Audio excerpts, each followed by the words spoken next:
네, 참으로 어려운 시대지만 그래도 하나님의 은혜가 여러분 모든 삶 속에 정말 넘치기를 또 넘치기를 축복합니다. 한 선배 목사님이 저에게 참 좋다라고 하면서 소개해 주신 시가 있는데 한민복이라고 하는 이름의 시인이 지은 모든 경계는 꽃이 핀다라는 그 책 제목에 담긴 하나의 시입니다. 시의 제목은 선천성 그리움이라는 건데요. 시의 앞구절이 좀 이렇습니다. 처음에는 읽을 때는 이게 무슨 말인가 싶었었는데 계속 여러 번 읽다 보니까 이게 좀 애잔한 마음이 좀 들기도 하고 이렇습니다. 사람 그리워 당신을 품에 안았더니 당신의 심장은 나의 오른쪽 가슴에서 뛰고 끝내 심장을 포갤 수 없는 우리 선천성 그리움이여. 여러분 이 시인이 뭘 얘기하고 있을까요? 많은 사람들이 그리워합니다. 많은 사람들이 껴안고 싶어 하죠. 많은 사람들이 사람을 찾아갑니다. 외로움을 달래기 위해서 말이죠. 그러나 사람이란 존재 자체가 어쩌면 다 내 마음대로 될 수 없는 것이라는 사실로 인해서 우리가 좀 쓰자함을 좀 느끼는 것 같습니다. 한민복 시인이 이 시에서 노래하고 있는 것은 이렇습니다. 역설적인데요.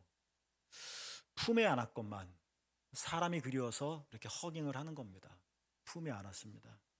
그렇지만 당신의 심장은 나의 오른쪽 가슴에서 뛰고 심장은 왼쪽에 있잖아요. 그런데 마주 가슴팍을 맞대어 껴안았더니 왼쪽에 있는 심장이 나에게는 그 사람의 왼쪽에 있는 심장이 나에게는 오른쪽에서 느껴지게 되는 거죠. 그래서 그대의 왼쪽이 나의 오른쪽이 되어서 심장을 나란히 포갤 수 없다. 그런 애잔함을 이 시에서 이야기하는 것 같습니다.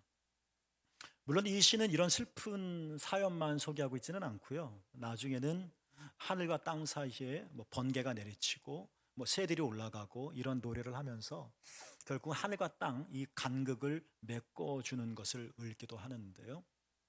어쩌면 이게 우리들의 현실이지 않을까라고 싶습니다. 나는 당신이 좋아요 하고 와락 껴안았는데 우리의 심장은 한 번도 포개지지 않는 현실 말입니다. 에베소 교회 교인들의 구성원은 크게 두 부류로 나눠지는데요. 유대 기독교인들과 이방 기독교인입니다. 유대 기독교인들은 인종적으로 유대인이고 이전에 유대교인들이었었지만 예수가 그리스도심을 믿고 기독교인이 된 그리스도인들, 그래서 유대 그리스도인들. 유대교적인 종교 문화의 배경 속에 아직까지 깊이 뿌리를 받고 있어서 예수님을 믿지만 그 신앙생활이 유대적인 모습들을 많이 드러낼 수밖에 없는 사람들, 바로 유대 기독교인들입니다. 기독교인들이지만 굉장히 유대적인, 그래서 율법에 대한 애착이 많은 사람들. 에베소, 지금의 터키에 있죠. 이방 땅이죠. 이방 기독교인이라는 것은 유대인이 아닌 다른 그리스도인들을 총칭하여 일컫는 말입니다. 그러니까 이렇게 에베소서의 교회의 인적 구성이 유대 기독교인들과 이방 기독교인들이 있는데 11절과 12절 말씀에 보면 유대 기독교인들이 또 다른 교인, 이방 기독교인들 같은 교인입니다. 같이 예배를 드리는 교인인데 유대 기독교인들이 이방 기독교인들을 가리켜서 11절 12절에 보면 너희들은 무할례자다. 할례를 받지 않는 사람들이다. 너희들은 그렇기 때문에 너희들은 율법 밖에 있는 사람이기 때문에 그리스도 밖에 있는 사람이고 그래서 너희들은 하나님의 약속, 하나님의 복과 아무 상관이 없는 외인이다. 너희들은 소망이 없는 사람이다. 라고 하면서 유대 기독교인들이 이방 기독교인들을 같은 교인인데 이렇게 무시하고 따돌리는 일들이 교회 안에 실제로 일어나고 있었습니다. 그러니까 같이 예배드리고 오늘날로 말하면 같이 점심을 먹고 또는 속회도 같이 드리고 뭐 교회 일도 같이 하고 하는 거 다 하지만 이방 기독교인들을 향한 유대 기독교인들의 시선이 사실 따뜻하지 않은 겁니다. 좀 멸시하고 좀 조롱하고 그런 거죠. 11절과 12절의 표현을 보면 학자들에 의하면 이것은 그냥 단순히 좀 비하하는 말 정도가 아니라 우리는 구원을 받는데 너희는 구원을 받지 못해 의미가 담겨져 있는 굉장히 경멸적인 그런 언어적 표현이라고 학자들은 이야기합니다. 단순히 어떤 일이 터져서 너들 왜 그래 하고 문제가 생긴 그 정도의 문제가 아니라 아주 계층적으로 차이가 나는 그런 옳지 않은 태도의 표현인 것이죠. 이러한 갈등들이 에베소 교회에서도 분명히 있었습니다. 그래서 이런 갈등들을 바울이 보고, 에베소 교회는 바울의 마음이 듬뿍 담긴 그런 교회였으니까 두란노 서원도 있지 않았습니까? 그래서 이러한 에베소 교회의 유대 기독교인들과 이방 교인들 사이의 갈등, 충돌, 마찰 이런 것들을 보면서 오늘 14절에 이런 말씀을 하는 겁니다. 2장 1절부터 10절까지는 바울이 말하는 바는 하나님께서 예수 그리스도 안에서 이루신 구원의 변화가 한 개인에게 어떻게 일어나는지를 설명하고 있습니다. 당신 구원받았습니까? 그럼 당신은 변화되었습니다. 어떻게 변화되었습니까? 예전에 당신은 허물과 죄로 죽었습니다. 당신은 공중권세 잡은 자를 따랐습니다. 당신은 예전에 본질상 진노의 자녀였습니다. 그런데 이제는 그리스도 예수를 믿음으로 하나님께서 당신을 살려주셨습니다. 하나님은 10절, 당신은 하나님의 작품입니다. 하나님께서 선한 일을 위하여 당신을 지으셨습니다. 이렇게 한 개인이 그리스도 예수 안에서 어떻게 변화되었는지, 이러한 변화를 겪은 것이 구원이다 하는 것들을 얘기하고 있고, 11절부터 2장 20절 마지막 장까지는 이 한 개인의 변화, 한 개개인의 구원이 공동체적으로 어떻게 나타나고 이루어지는지에 대해서 말하고 있는 것입니다. 그런데 바울이 지적하는 것은 뭐냐? 다 예수 믿는 사람이고 다 구원받은 사람이고 예수 그리스도의 놀라운 십자가의 은혜로 죄의 용서함을 받고 하나님의 자녀가 되었고 교인이고 그리스도인이고 다 그렇게 개인이 변화되었는데, 11절부터 20절까지의 이야기는 그런 개인의 변화가 에베소 교회라고 하는 커다란 하나의 공동체 속에서 어떠한 변화를 일으켰는지, 어떻게 변화되어져야 되는지, 개인의 구원이 공동체의 구원으로 어떻게 나타나야 되는지에 대해서 이야기하고 있는 것이죠. 그들의 좀 서먹서먹함, 그 두 그리스도인들의 갈등, 마찰 이런 것들을 직시하면서 바울이 14절에서 이런 말을 하고 있는 겁니다. 같이 한번 읽어보겠습니다. 오늘 본문인데요. 시작. 그는 우리의 화평이신지라 둘로 하나를 만드사 원수된 것 곧 중간에 막힌 담을 자기 육체로 허시고. 예수님은 우리의 화평이십니다. 그래서 둘이었던 것, 한 교회인이고 한 등록된 사람들이고 같이 밥을 먹고 같이 예배드리는 사람들이지만 유대 교인들과 이방 기독교로 나뉘어진 이 둘을 예수님께서 하나로 만드셨다. 이것을 기억하시라 하는 겁니다. 똑같은 표현, 똑같은 의미지만 다른 표현으로 원수된 것, 그러니까 유대 교인과 이방 교인들 사이에 중간에 막힌 담이 있어서 건너갈 수 없고 소통할 수 없고 만날 수 없었는데, 그런데 예수님께서 십자가에서 직접 죽으심으로 자기의 육체로 이 중간에 막힌 담을 허심으로 유대 교인과 이방 기독교 원수된 사이를 없애셨다. 누가요? 예수님이 그러셨다는 것입니다.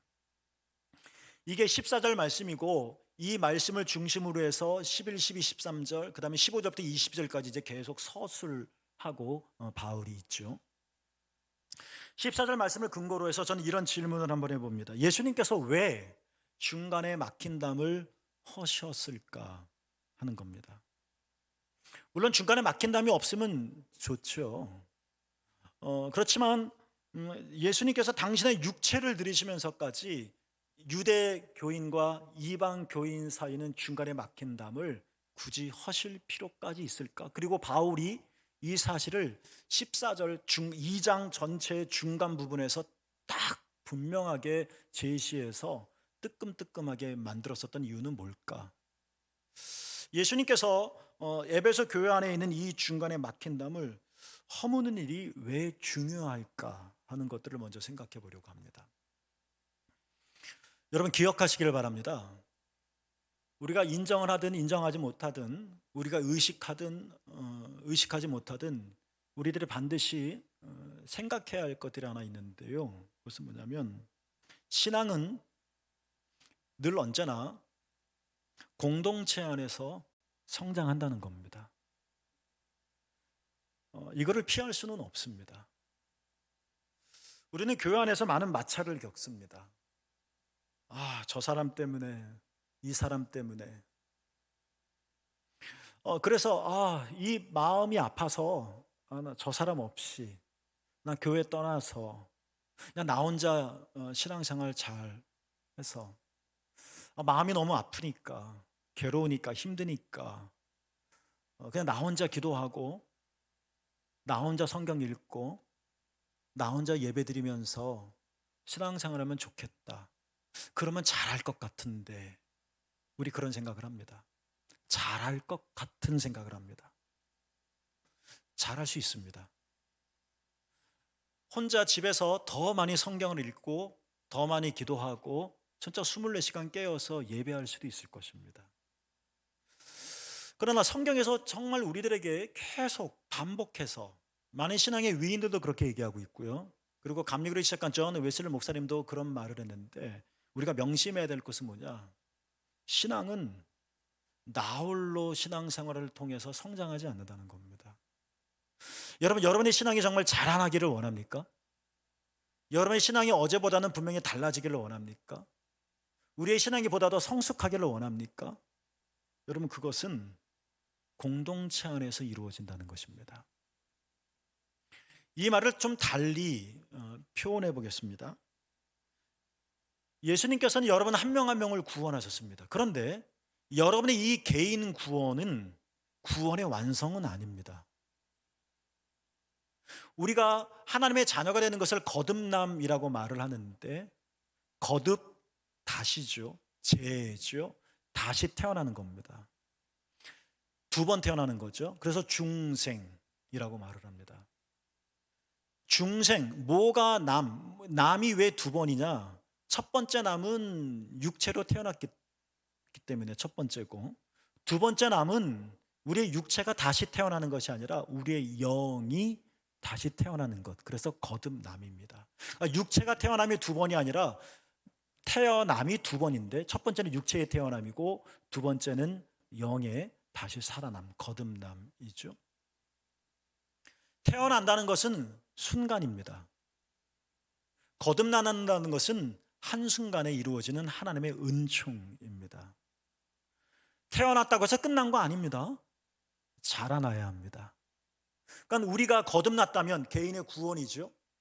이 구원이 그냥 태어난 상태로 있지 않고 계속 우리가 인격이 자라고 키가 자라고 마음이 자라고 생각이 자라야 하듯이, 이 개인의 구원, 개인의 거듭남이 더 성장하고 자라나서 온전한 구원이 되게끔 하려면 이 개인의 구원은 공동체 안에서 완성되어진다는 것입니다. 성경이 창세기부터 요한계시록까지 정말 무수한 예를 우리에게 알려주고 있습니다. 그 중에 여러분에게 세 가지를 좀 말씀드려보려고 하는데, 첫 번째, 마가복음 2장에 보면 예수님께서 가버나움 회당에 있었을 때 한 중풍병자를 고치시는 얘기가 나오죠. 예수님께서 회당에서 그 집에서 가버나움 집에서 설교를 막 하고 계시는데 사람들이 너무 많아 중풍병자가 들어올 수 없게 되자 지붕을 뚫었다고 했습니다. 그래서 예수님 앞으로 내렸다는 사건이 있죠. 예수님께서 병자를 치료할 때는 다양합니다. 어떤 분에게는 터치하기도 하시고, 어떤 분에게, 어떤 사람에게는 말씀을 하시기도 하시고, 어떤 사람에게는 당신의 침을 바르기도 하시고, 흙을 짓이기도 하시고, 치유의 방법은 가지각색입니다. 그런데 마가복음 2장에는 이 가버나움에서의 중풍병을 환자를 치료하실 때 예수님께서 어떤 방법을 사용하는지 아십니까? 상상해 보십시오. 중풍병자가 이렇게 내려옵니다. 예수님께서 그 병자를 고치시는데 이렇게 말씀하셨습니다. 그 친구들의 믿음을 보시고. 지금 아픈 사람은 중풍병자입니다. 그러면 예수님께서 그의 믿음을 보시고 단수를 쓰셔야 되는데, 지금 치료받을 사람은 저 중풍병자인데 예수님께서 저 사람을 보신 게 아니라 친구들의 믿음을 보셨다라고 말씀하셨습니다. 놀랍지 않습니까? 이런 일들이 또 있습니다. 마태복음 8장에 보면 백부장이 예수님에게 달려와서 자기 하인을 살려달라고 부탁을 합니다. 죽어가고 있다는 거죠. 예수님께서 가는데 말씀하시기를, 결론적으로 말하면 예수님께서 백부장의 믿음을 보시고 그 하인을 살리셨습니다. 놀라운 사건이죠. 예수님의 치유, 예수님의 회복의 방법이 늘 이런 것은 아니지만 이런 방법도 있고 저런 방법도 있다. 다양한 방법 중에 하나의 방법을 소개하시는 것이 아니라 이 사건이 우리에게 던져주는 것은 뭡니까? 그러니까 백부장이죠. 그들, 친구들이죠. 또는 그들이 없었다면 중풍병자, 하인, 회복과 치유는 늦어지거나 어려워졌을 거라는 겁니다. 나는 내가 신앙생활 잘해서 고침받고, 나는 내가 기도 열심히 하니까 치유받고, 내가 신앙생활 열심히 하니까 온전해지고 라고 생각하지만 우리들 주변에는 바로 소개해드렸던 두 사건, 치유의 사건처럼 우리를 위한 그가 있고 우리를 위한 그들이 있다는 것입니다. 우리들 주변에도 그가 없고 그들이 없다면, 물론 우리를 살리시고 우리를 치유하시는 분은 예수님이시지만 나 혼자가 아니라 여러분 주변에는 여러분 옆에 있는 그로 인해서 여러분이 고침받고 여러분이 치유되고 여러분이 회복되어진다는 것입니다. 그러니까 내가 거듭나지만, 내가 예수 그리스도의 십자가 은혜로 새로워지고 하나님의 놀라운 자녀가 백성이 되어지지만 이 상태로 끝나지 않고, 이런 나의 개인의 구원은 2장 1절부터 10절에 이어지는 이 개인의 구원은 11절부터 22절까지 이어지는 이 공동체 안에서 점점 성숙해지고 완전해진다는 것입니다. 옆에 계신 분이 중요한 겁니다. 또 하나 예를 들어볼까요? 여러분이 잘 아시는 말씀이 있는데요, 예수님께서 99마리의 양을 두고 길 잃은 한 마리의 양을 찾아 나섰다는 말씀이 나오죠. 우리는 이 말씀을 성경 말씀으로만 생각하죠. 성경에는 그렇고, 그러나 내가 기업을 경영해 나가고 내가 어떤 집단과 단체를 리드해 나갈 때 그거는 아니죠 라는 생각이 사실 우리에겐 크죠. 한 마리와 99마리 효율성이 아닙니다. 경제성이 전혀 없습니다. 물론 한 마리를 찾을 수 있다면 좋지요. 그러나 그 한 마리 때문에 99마리에게 뭔가 피해가 간다면 이것은 경영에 합리적이지 못한 생각인 거죠. 우리는 그러니까 이 예수님의 말씀을 좀 가슴 깊이 좋은 말씀으로라고 인정까지는 하더라도, 실제로 우리가 가정에서 또는 직장에서 내 직원들을 거느리는 나의 리더십 상황 속에서 적용하기에는 상당히 무리다라고 생각을 합니다. 말이 안 된다고 생각합니다. 한 마리 살리고 나도 정말 간절히 원하지만 그 한 마리 때문에 나머지가 피해를 입는다면 이것은 합리적이지 못한다는 것이죠. 그런데 여러분 보십시오. 예수님께서 이 비유의 말씀을 하시고 마태복음 18장 14절에서는 이런 말씀을 연이어하셨습니다. 그러니까 99마리 양을 두고 길 잃은 한 마리 양을 찾는 것이 뭐라고 주님께서 말씀하셨느냐면 이것이 하나님의 뜻이다라고 말씀하셨습니다. 이게 뭘까요? 우리는 하나님, 예수님, 이 친구 이 길 잃은 한 마리 그냥 찾으면 좋지만 저도 안타깝네요. 그러나 어떡하겠습니까? 이게 현실인 걸 하면서 그냥 여기까지 그냥 합시다 라고 우리는, 이 세상 사람들은 이렇게 생각하는데, 효율성 면에서 그 말이 타당하기는 하지만 그거는 이 세상의 뜻이고 이 세상 나라이고, 하나님의 뜻은 뭐냐? 하나님의 나라는 뭐냐? 예수님께서 한 마리 때문에 99마리 무슨 일이 생길 수도 있겠다는 생각을 전혀 못 하셨을까요? 그런데도 그 잃은 한 마리 양을 찾아 나선 이유가 있다면 이것이 하나님 뜻이라는 건데, 그것은 뭐냐? 그 잃은 한 마리 양 때문에 하나님의 나라가 온전해지지 않을 수 있다는 의미를 담고 있다는 겁니다.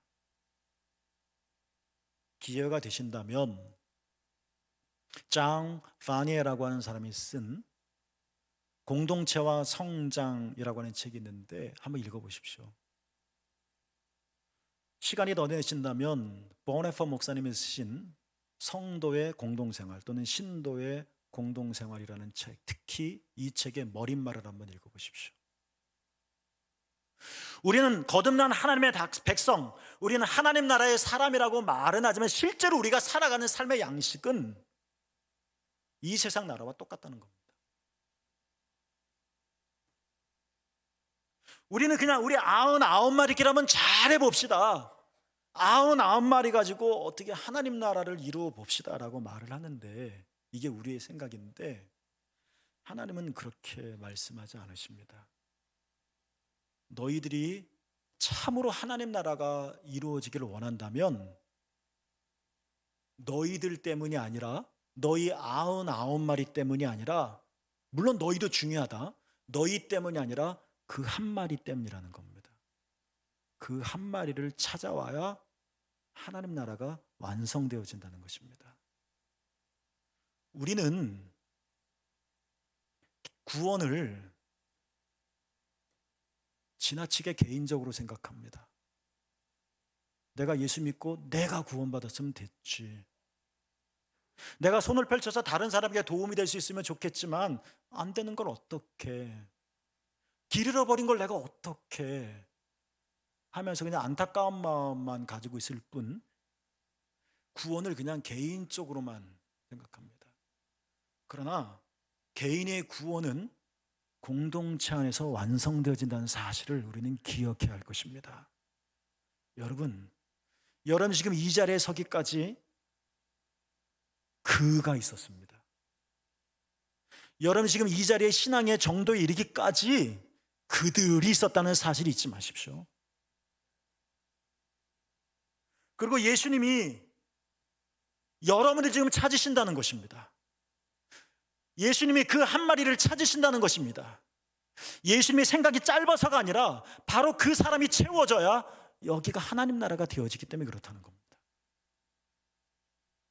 개인의 구원은 1절 10절입니다. 공동체 안에서 완성되어진다. 내가 더 풍성한 구원을 맛보기를 원한다면, 내가 더 온전한 하나님 나라를 경험하기를 원한다면, 당신이 거듭나서 당신이 하나님 나라가 백성이 되었고 하나님의 자녀가 되었다는 것으로 끝나는 것이 아니라 이 공동체 안에서 점점 일구어 나갈 때 진정한 하나님 나라를 맛보게 되어진다는 것입니다.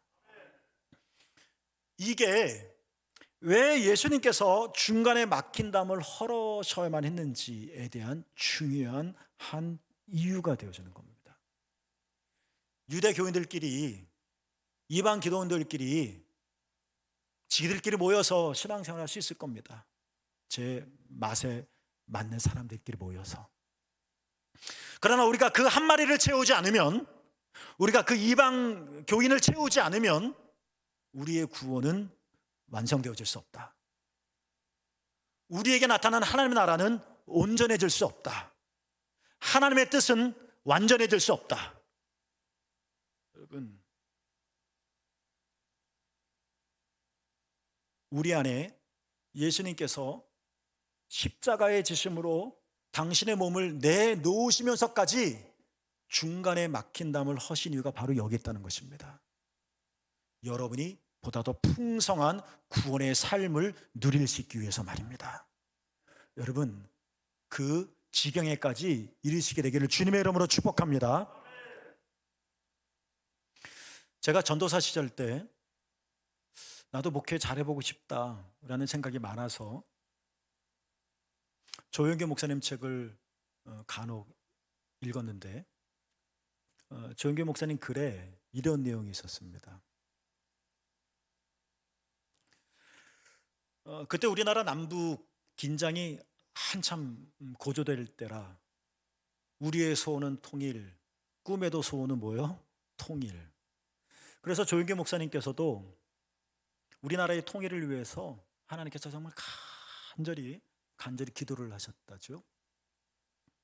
어느 날이었습니다. 그렇게 기도하는 목사님에게 하나님께서 응답을 해주셨는데 하나님의 말씀이 이렇다는 겁니다. 조 목사야, 내가 너희 기도를 들어주지 않을 거야. 깜짝 놀랐습니다. 아니, 나 잘 먹고 살자는 기도도 아니고 나라를, 우리 한반도를 통일시켜달라는 기도인데 아니 왜 안 들어주신다는 거예요? 하고 여쭈었죠. 그랬더니 하나님께서 목사님의 아주 심부를 찌르는 굉장히 무섭고도 날카로운 말씀을 하셨다고 합니다. 너 진짜 너희 나라가 통일되기를 원하니? 원하죠, 하나님. 하나님 말씀입니다. 그러면 너희 교단이나 먼저 통일시켜. 목사님이 충격을 먹었다는 거예요. 그때 교단이 형 아웃 때문에 두 개로 나눠지고 지금도 그렇거든요. 여러분 이 말씀을 잘 들어야 됩니다. 제가 그 글을 읽고 그 책 그 여백에 이런 글을 써놨습니다. 오래전이죠. 여러분, 우리나라가 진짜 통일되기를 원하십니까, 여러분? 죄송합니다. 간절히 원한다고 아멘이라고 대답하셔야 제가 설교를 할 수 있는데, 여러분 우리나라가 진정으로 통일되기를 원하십니까? 네, 여러분 그러면 똑같습니다. 우리가 먼저 통일의 삶을 살아야 합니다. 명심해야 될 겁니다. 여러분 이 조그만 한반도에 핵무기의 위협 없이 러시아, 중국, 일본, 미국 4개의 강대국 사이에 함석헌 선생이 말한 것처럼 예수님이 십자가에서 달리셨던 것처럼 팔 2개, 다리 2개처럼 이 강대국 사이에서 조그만 땅덩어리가 십자가 달린 것처럼 고난을 받고 있는 이 한반도인데 이 한반도가 조그만 땅덩어리에 정말 평화가 있기를 원하십니까, 여러분? 그렇다면 우리는 먼저 평화의 삶을 살아야 합니다. 제가 이런 메모를 책 여백에 적어놨던 거예요.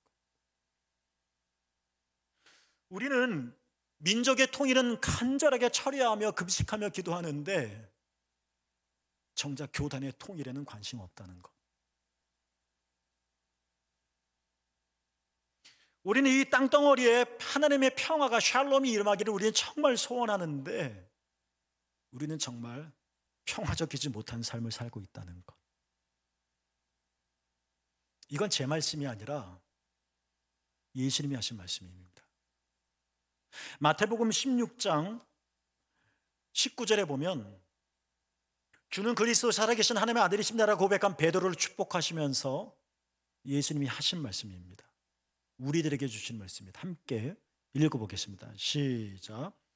내가 천국 영세를 내게 주리니 내가 땅에서 무엇이든지 매면 하늘에서도 매일 것이요 내가 땅에서 무엇이든지 풀면 하늘에서도 풀리리라. 아멘. 천국 열쇠를 주신다고 말씀하셨습니다. 천국 열쇠가 어떤 걸까요? 황금 열쇠일까요? 이 열쇠만 있으면 하늘을 열 수 있는 건데 이 천국 열쇠를 하나님께서 우리에게 주셨다고 말씀하셨는데 이 천국 열쇠가 어떤 모양일까요? 우리가 그토록 갖기를 원하는 이 천국의 열쇠가 뭘까요? 예수님이 말씀하셨습니다. 내가 땅에서 무엇이든지 풀면 매면 하늘에서도 매일 것이다. 네가 땅에서 무엇이든지 풀면 하늘에서도 풀릴 것이다. 여러분 우리는 너무 하늘만 생각하는 거죠. 하늘문을 열어주십시오. 하늘문을 열어주십시오. 그런데 주님께서 우리에게 말씀하십니다. 얘야, 내가 이미 너희에게 천국 열쇠를 주었다는 것입니다. 근데 이 천국 열쇠를 우리가 어떻게 사용해야 되느냐면 이 땅에서 먼저 열으라는 것입니다.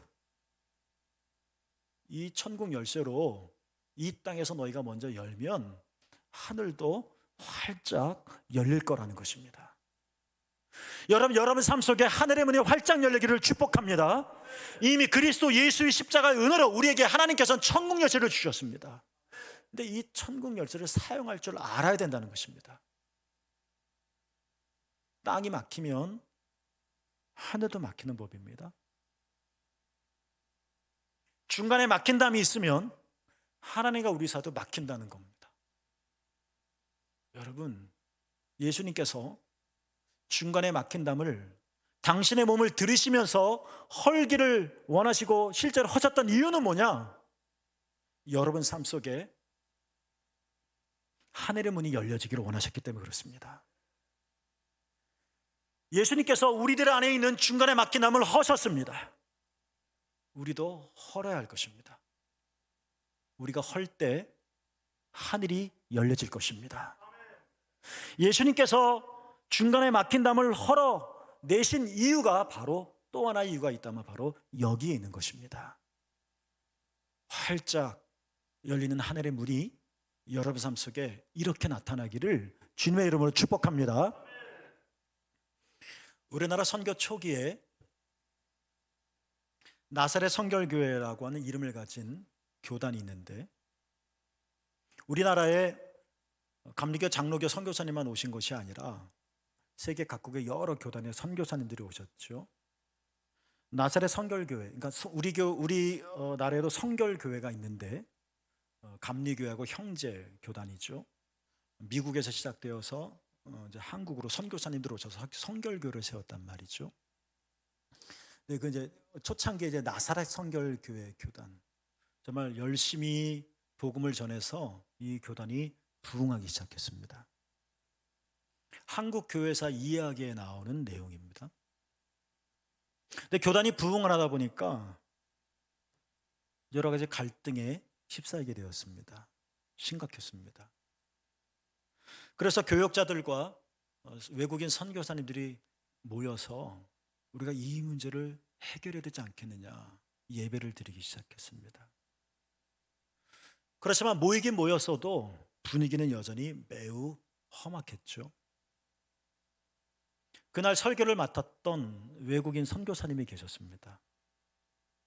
선교사님이 설교하러 강단에 올라오시면서 선교사님들, 교단 목사님들, 전도사님들 많으시겠죠. 강단에 올라오시면서 보따리 하나를 가지고 오셨습니다. 다 봤겠죠, 이 보따리를.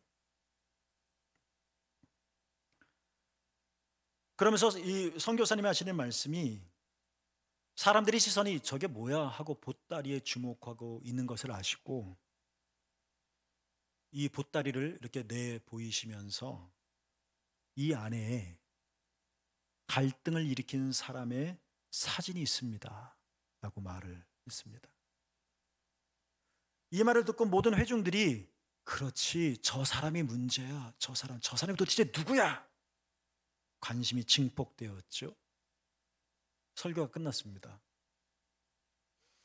선교사님이 여러분, 우리 교단에 아픔을 주고 문제를 일으킨 그 사람이 누구인지를 보기 원하신다면 앞으로 나오십시오. 그리고 보따리를 열어 그 사람의 사진을 보십시오. 그러자 사람들이 우르르 몰려 나왔습니다. 그 사람이 누구야? 그 사람이 누구야? 보따리 안에 뭐가 있었을까요? 네, 보따리 안엔 거울이 있었습니다. 커다란 거울. 도대체 어느 사람이 우리 교단 이렇게 힘들고 아프게 문제를 일으키는 거야? 그 사람이 누구야? 하고 씩씩거리며 나와서 보따리를 열어 그 사람의 얼굴을 보려고 했었던 사람들. 문제의 인물은 보이지 않고 문제의 인물이 누구인지 보려고 나온 사람들의 모습만 그 거울에 고스란히 비치기 시작했습니다. 성령의 역사가 일어났습니다. 분위기가 숙연해졌습니다. 한 사람의 손을 들어 제안합니다. 여러분, 오늘 우리 밤새도록 기도합시다. 다 그렇게 하기로 했습니다. 한마디의 설교도 없었습니다. 그러나 그들은 밤새도록 통곡하고 회개하고 바로 내가 문제의 사람이었음을 기억하고 하루 저녁을 보내면서 오랫동안 계속되었던 갈등이 사라지게 되었다고 합니다. 교회사에 나오는 이야기입니다. 여러분, 이건 이미 오래전에 예수님께서 하셨던 말씀입니다. 요한복음 17장 21절에서 예수님께서 이렇게 말씀을 하셨습니다. 한번 읽어볼까요? 함께 읽습니다. 시작. 아버지께서 내 안에 내가 아버지 안에 있는 것 같이 그들도 다 하나가 되어 우리 안에 있게 하사 세상으로 아버지께서 나를 보내신 것을 믿게 하옵소서. 아멘. 우리는 이 22절 말씀을 앞에만 봅니다. 아버지께서, 하나님께서 예수님 안에, 예수님이 하나님 안에 계신 것처럼 하나님 우리도 다 하나가 되게 해주십시오. 여기까지만 봅니다.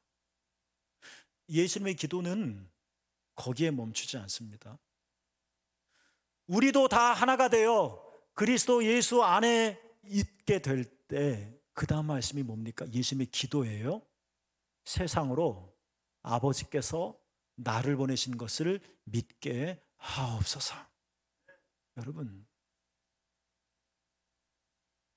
코로나 때문에 전도를 하지 못하니까 교회에 새 가족이 없는 걸까요? 지금은 포스트 종교 시대 이후니까 사람들이 종교에 대해서 관심이 없으니까 예수 믿는 사람들이 줄어드는 걸까요?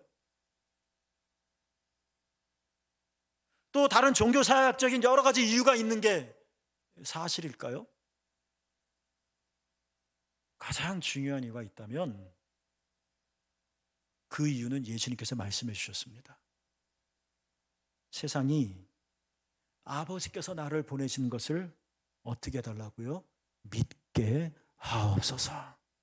이 믿음의 기적이 일어나고 이 전도의 기적이 일어나고 누가 정말 화려한 수사법을 써서 예수가 그리스도이십니다라고 설명하지 않아도 수많은 세상 사람들이 예수님이 하나님께서 보내신 자들, 우리를 구원하신 그리스도이시구나라는 것을 믿게 되는 놀라운 역사가 일어나는 근거가 있다면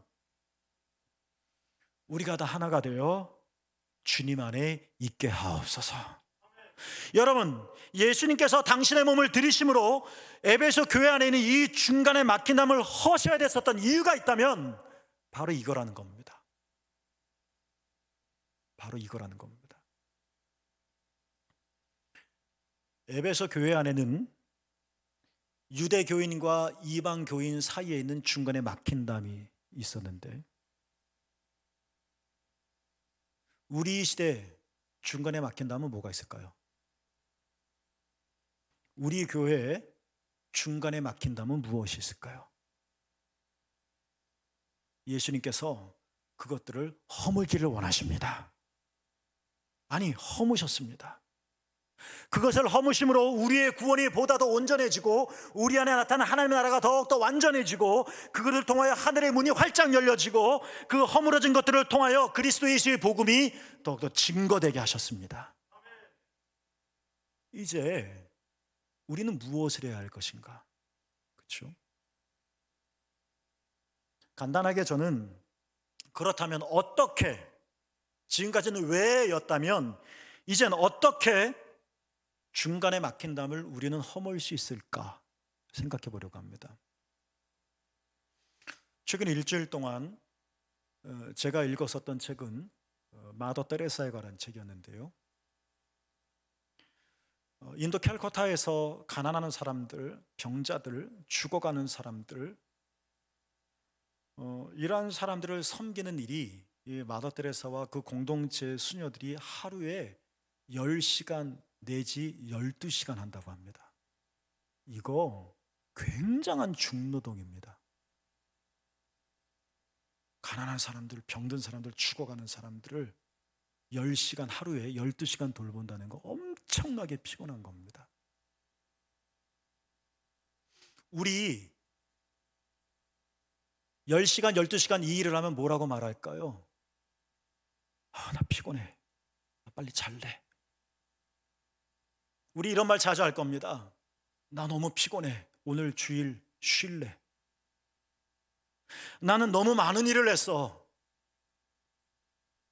우리가 아무리 많은 일을 하더라도 하루에 10시간, 12시간씩 가난한 사람들, 죽어가는 사람들, 아주 깊은 병자들을 지긋하게 돌보는 이 수녀들의 삶만큼은 하지 못할 겁니다.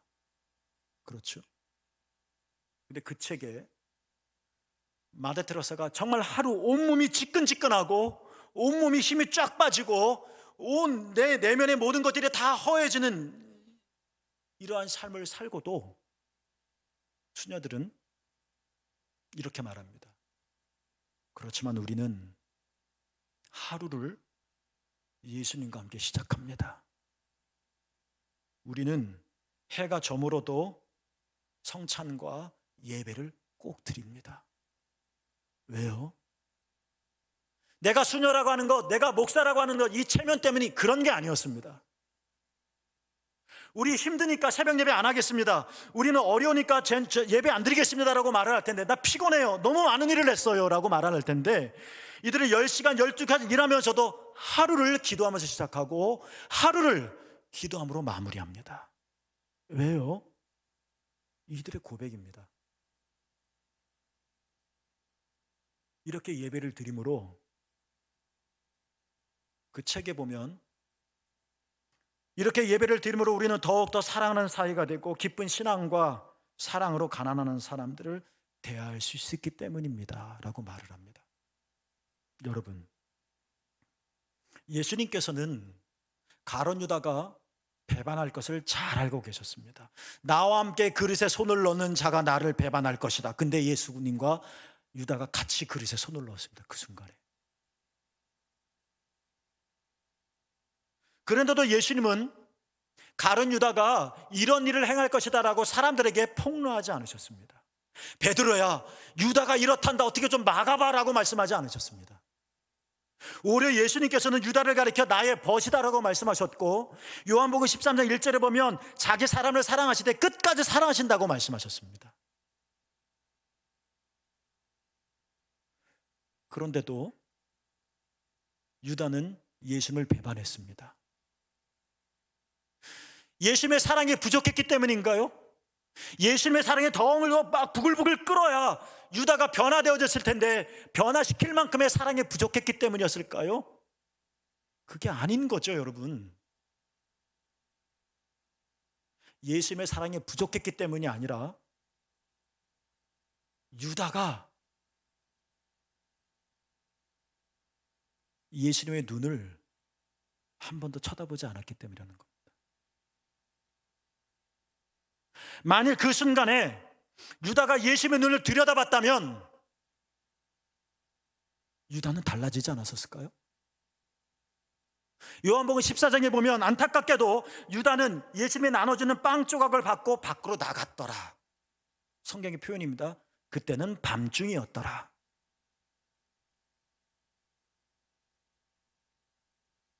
마더 테레사가 이 피곤한 몸을 이끌고도 아침과 저녁에 예배를 드리는 이유는 해야 하기 때문인 일이 아니야. 예수님의 눈을 바라보는 거예요. 여러분, 하나님과 여러분 사이가 깜깜합니까? 하나님과 여러분 사이가 너무 멉니까? 우리 사이에 막힌 담이 있습니까?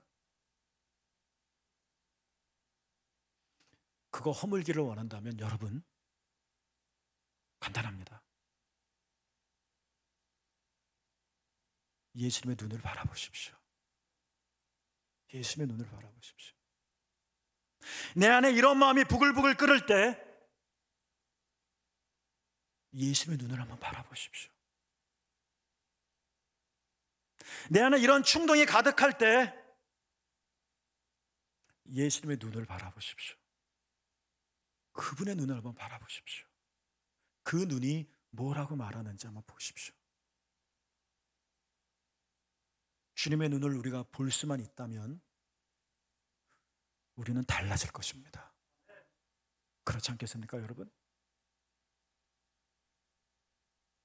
예수님의 눈을 바라보십시오. 우리의 심장이 뛸 것이고 우리는 새로워질 것입니다. 중간에 맡긴다면 허물어질 것입니다. 진리는 여기에 있습니다.